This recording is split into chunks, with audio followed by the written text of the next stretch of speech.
Hi friends, welcome to botany world. आज की इस वीडियो में हम देखेंगे साल्टिंग आउट टेक्निक कि किस तरह हम साल्टिंग आउट टेक्निक को इस्तेमाल करते हुए प्रोटीन को प्योरीफाई करते हैं। इस वीडियो में हम बेसिक मैकेनिज्म की बात करेंगे कि किस तरह प्रोटीन को प्योरीफाई किया जाता है। तो साल्टिंग आउट टेक्निक को देखते हैं। इसका बेसिक मैकेनिज्म ये है कि हम पहले प्रोटीन को वाटर के अंदर डिज़ोल्व करते हैं, क्योंकि हमारे पास कुछ प्रोटीन्स ऐसे होते हैं जिनके अंदर हाइड्रोफिलिक अमीनो एसिड पाए जाते हैं। तो वो पानी के अंदर हल होने के बाद हम उसके अंदर ऐड करेंगे साल्ट को, और साल्ट क्या करेगा कि वो जो सॉल्युबिलिटी है प्रोटीन की उसको डिक्रीज़ करेगा। तो ये बेसिक मैकेनिज़्म है साल्टिंग आउट टेक्निक का। हम उसके अंदर साल्ट को ऐड करते रहेंगे, एट द एंड वो जो प्रोटीन है वो एग्रीगेट होके प्रेसिपिटेट बना रहेगी। तो ये है basic mechanism salting out technique का। तो salting out technique, the extent to which protein dissolve in water depends upon hydrophilic amino acid present in that particular protein।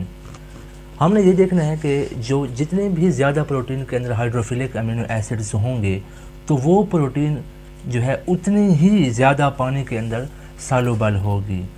Such that serine and एस्पेराजिन, ये हमारे पास amino acids हैं जो hydrophilic amino acids हैं।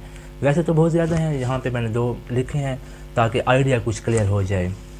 तो जितने ज़्यादा हाइड्रोफिलिक अमीनो एसिड होंगे तो उतनी ही प्रोटीन वाटर के अंदर सॉल्युबल होगी। अब इसके बाद when you add salt, say for example NaCl to a solution of proteins dissolve in water, अगर आप उस सोल्यूशन के अंदर जहाँ पे प्रोटीन पानी के अंदर डिज़ोल्व फॉर्म में है उसके अंदर अगर आप साल्ट को ऐड करेंगे, the solubility of protein decreases, जो प्रोटीन की सॉल्युबिलिटी है वो डिक्रीज़ हो जाएगी। And if you continuously adding salt, अगर आप साल्ट को कंटिन्यूसली ऐड करते रहेंगे, the protein will become अनसोल्यूबल and you will get precipitate out of solution. तो प्रोटीन जो है वो अनसोल्यूबल हो जाएगी और एट द एंड आपको प्रेसिपिटेट की फॉर्म में प्रोटीन मिल जाएगी। This is called salting out technique. तो ये सिंपली साल्टिंग आउट टेक्निक है। अब फिगर में देख लें, यहाँ पे प्रोटीन है, अंदर की तरफ नॉन पोलर अमीनो एसिड हैं, बाहर की तरफ पोलर अमीनो एसिड्स हैं। अगर इसमें पानी साल्ट ना हो, when no salt, plenty of water molecule present that can interact with charged and hydrophilic amino acids of protein।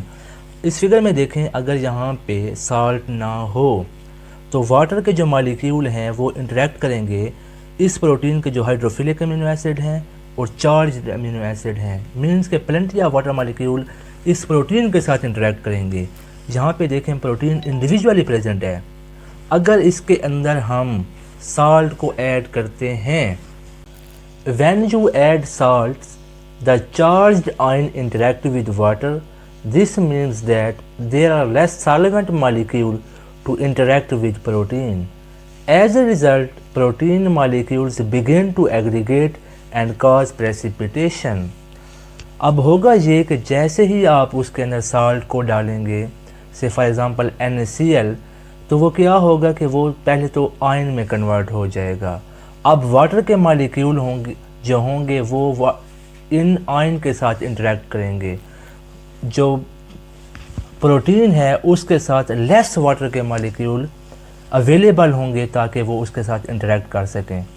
अब प्रोटीन जो है वो आपस में एग्रीगेट हो जाएंगी और प्रेसिपिटेशन बना लेंगी। तो इस तरीके से साल्टिंग आउट टेक्निक को इस्तेमाल करते हुए प्रोटीन को प्योरीफाई किया जाता है। Application of salting out technique, कि किस तरह हम साल्टिंग आउट टेक्निक को अप्लाई करके प्रोटीन ऑफ इंटरेस्ट को किसी भी प्रोटीन मिक्सचर से सेपरेट कर सकते हैं, प्योरीफाई कर सकते हैं। Salting out technique can be used to isolate protein of interest from a mixture of protein. Salting out technique के ज़रिए हम प्रोटीन ऑफ इंटरेस्ट को किसी भी प्रोटीन मिक्सचर से सेपरेट कर सकते हैं। से फॉर एग्ज़ाम्पल हमारे पास एक मिक्सचर है, उसके अंदर 2 प्रोटीन हैं, फैब्रिनोजेन एंड सीरम एल्बुमिन। फैब्रिनोजेन को मैंने रेड कलर से यहाँ पे शो किया हुआ है और सीरम एल्बुमिन को मैंने ब्लू कलर के साथ रिप्रेजेंट किया हुआ है।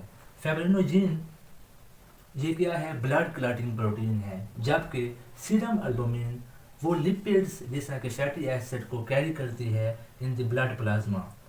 अब होगा यूँ कि इस सोल्यूशन के अंदर हमारे पास दो प्रोटीन्स हैं, फाइब्रिनोजेन एंड सीरम एल्बुमिन।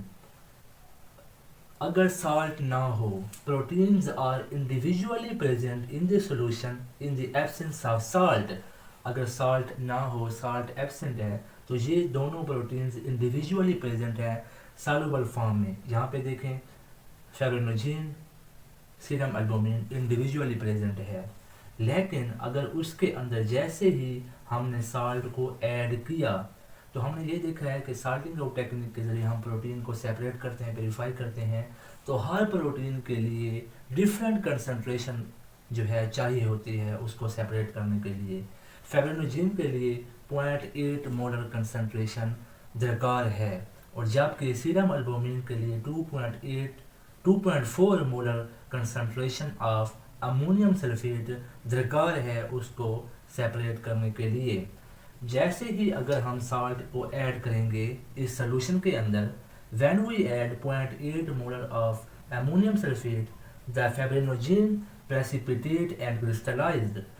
तो क्या होगा कि अगर साल्ट की कंसंट्रेशन जैसे ही 0.8 मोलर कंसंट्रेशन पर पहुंचेगी किसकी, अमोनियम सल्फेट की, तो उस वक्त फाइब्रिनोजेन जो है वो प्रेसिपिटेट हो जाएगी और क्रिस्टलाइज फॉर्म में आ जाएगी।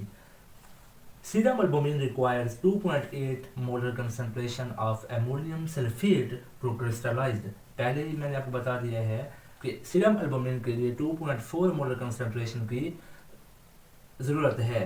तो उस वक्त क्या होगा, अगर serum albumin remains in dissolved form if you add 0.8 molar concentration of ammonium sulfate।